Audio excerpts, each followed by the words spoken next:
Hey guys, Tommy here, and today we are taking a look at some of the more unusual weapons of World War I and whether we might see them implemented in Battlefield 1. World War I was a bloody grim time for everyone really, but it was also a time of great invention. Both Allied and Central Powers were always looking for new ways to get the advantage in battle and murder each other dead. Many different gadgets and doohickeys were created for offensive and defensive purposes, so we're going to take a look at a handful of them and gauge whether they may end up in Battlefield 1. Let's start with this metal turtle jobber. It is, in fact, a German grenade known as the Discus grenade or oyster shell. It was used at the start of the war before the Germans implemented the more widely used Model 24 grenade. You have to extend the legs of the Discus, pull the pin, and then launch it at the enemy, inviting them to play an ultra-dangerous game of Frisbee. Will we see this circular menace in Battlefield 1? It's possible, but unlikely. I think the more widely used potato masher will be the grenade of choice for the German side. Next up, stabbing! Yep, that's a gauntlet with a blooming spike coming out the end. A crude device used primarily in close-range melee combat, but also had its place as a sort of comic relief for Allied troops. They would place the gauntlet under an unsuspecting Tommy's bunk and revel in laughter as the victim impaled himself, exclaiming, "Oh, you bloody rotters, you've spiked me again!" Okay, I made that up. Will we see Spiky McStabhand in BF1? Probably not.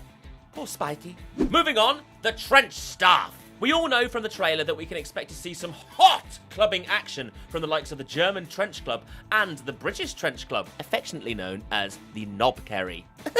But have a look at this bastard. A trench staff of French design, it was used as a walking stick to help navigate difficult trenches, but also doubled up as a rather vicious-looking head basher. Will the trench staff be something we see in BF1? Yeah, why the fuck not, I say? Next up, the rather nasty fléchette bombs. Regarded as Britain's first bomb, these 5-inch darts were dropped from biplanes in batches of 500 over German trenches to devastating effect. If you were a German soldier and heard someone cry out, "Fire!" which is German for arrow, then you would probably shit yourself.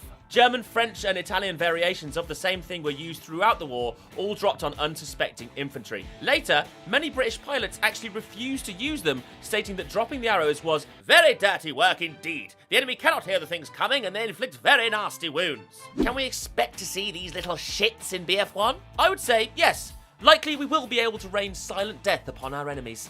Lovely. Now to look to the skis. Skies. Air combat in World War I was mental. Pilots would do anything to be the top ace, including making crazy-looking weapons like this. An Austro-Hungarian invention, it's basically 10 Mauser pistols welded together with a single firing mechanism, resulting in some sort of mad Mauser shotgun capable of firing 10 volleys of 10 bullets. Considering that early World War I aircraft were essentially made of sticks, cloth, and papier-mâché, this invention may well have done a good job of mashing up enemy aircraft. And if it didn't, well, it looks cool, doesn't it? And for that reason, it should be in BF1. To finish up, we've just got time to look at these 3 totally mad inventions of World War I. In at number 3, we have this thing. It's a bloke reading the Sunday paper in a crap-looking tree he's constructed out of various detritus strewn across the battlefield. These fake trees were created in the dead of night, under cover of darkness, and used to house snipers to catch the enemies unaware. I mean, you're not fooling anyone, Johnny.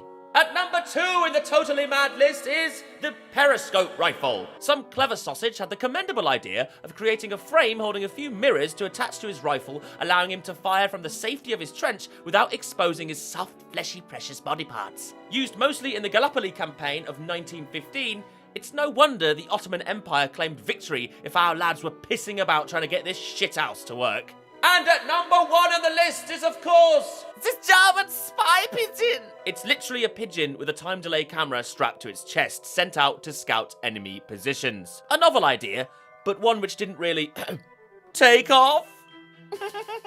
It was discovered that on return, the pictures the pigeons took were in fact just of other pigeons, their own shit, and beef! That is that for this video, my internet-dwelling battle friends. We won't have long to wait to see if any of these unusual weapons will make it into BF1, as EA Play is just around the corner! What was your favourite mad-looking war device? Let me know in the comments below, and as always, leave a rating for the video.